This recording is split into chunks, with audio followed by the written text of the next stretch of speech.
Good morning, I'm Earth Dr. Reese Halter, and you're listening to Earthcast, SOS.com. When was the last time you visited a natural history museum? Natural history museums remind me of a looking glass.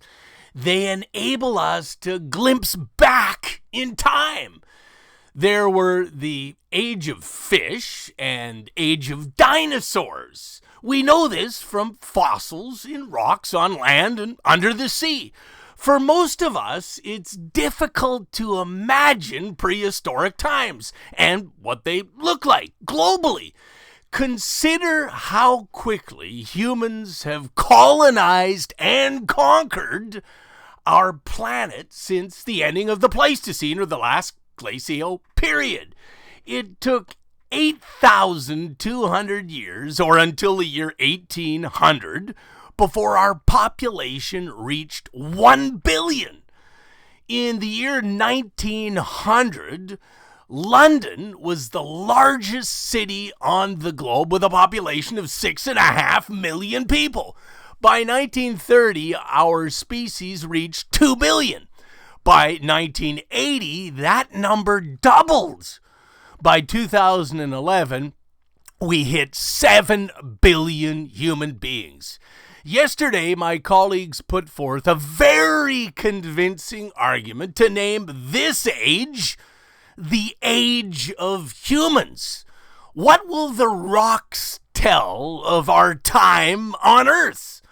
My colleagues said fossils of plastics, concrete, and nuclear energy. Oh no. Let's examine this in a much more detail, shall we? Landfills. Here in the southwest of America, the early peoples left piles of shells and bones. My colleagues call those middens. Since then, we've invented all manner of materials to help us with our daily lives. Pottery, glass bricks, and copper alloys, to name a few.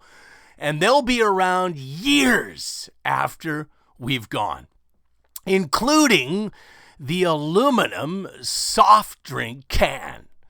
It'll be a geologic marvel. Did you know that 98% of all aluminum we've ever produced has been dragged from the earth and refined into products since 1950? And all the toxicity from that process has been dumped into our oceans. It was the Romans that first invented concrete. But did you know more than half of all concrete ever produced has been made since 1995? That's just a couple decades. OMG. That's enough to cover every yard of the planet's surface with 2 pounds of concrete. Over the past 6 years, China has poured more concrete than America poured over the past 300 years. For every 1 ton of cement made, 1 ton of climate-altering carbon dioxide was released. That's a huge carbon footprint. If you eat anything from rivers, lakes, seas, or oceans, be forewarned, you're eating plastics. Plastics are in every corner of Earth. There's at least 5 trillion pieces in the ocean. And a new study from the Imperial College London says there's 37 times more floating oceanic microplastics than previously estimated.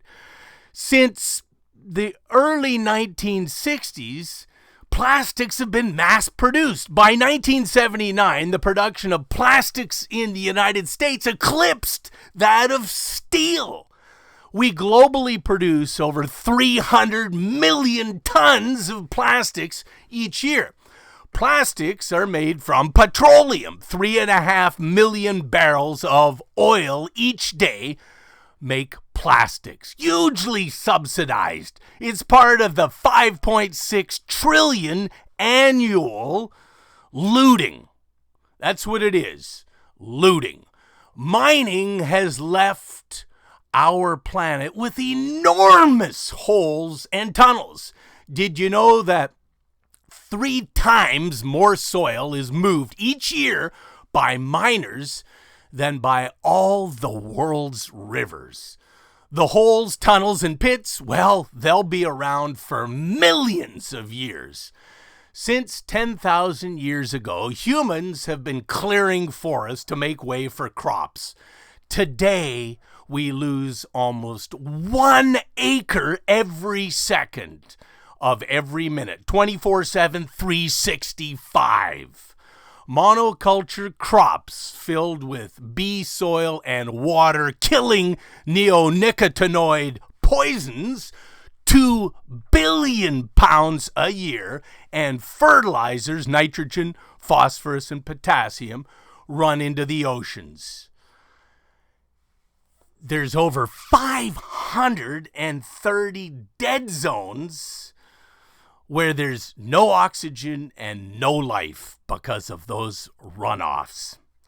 The layer of soot evident in all cities is massive, and it's an indicator of air pollution, mostly from burning fossil fuels. It's leaving a dark ring like a stain in a toilet bowl on all rocks that will be clearly evident long after we're gone. Each day we burn in excess of 134 million metric tons of heat-trapping, climate-altering, subsidized fossil fuels. Fossil fuels are also leaving a toilet bowl stain on all rocks. And the sea level is rising as we burn more fossil fuels. Over the past 50 years, the oceans have tripled in mercury poisoning from burning coal. In fact, in 2014, China produced approximately 9 billion metric tons of carbon dioxide from burning coal. That's more coal than all the coal used around the globe in 1990. Lastly, 438 active nuclear power plants and 67 being built will leave poisonous evidence in the form of isotopes in the rocks that will last for millions of years. Sadly, in the meantime, we're driving the 6th great extinction of plants and animals. We gotta slow down. We only have one home, and we need nature. She doesn't need us. Hashtag save nature now. Hashtag love nature. Hashtag love is the solution. Earthcast SOS could use a helping hand. Come on to drreese.com, Reese, REESE.com, and make it happen by clicking on the donate button, or pick yourself up any number of cool books on bees, trees, and seas at drreese.com. Just do it. I'm Earth Dr. Reese Halter, reminding you to protect our planet.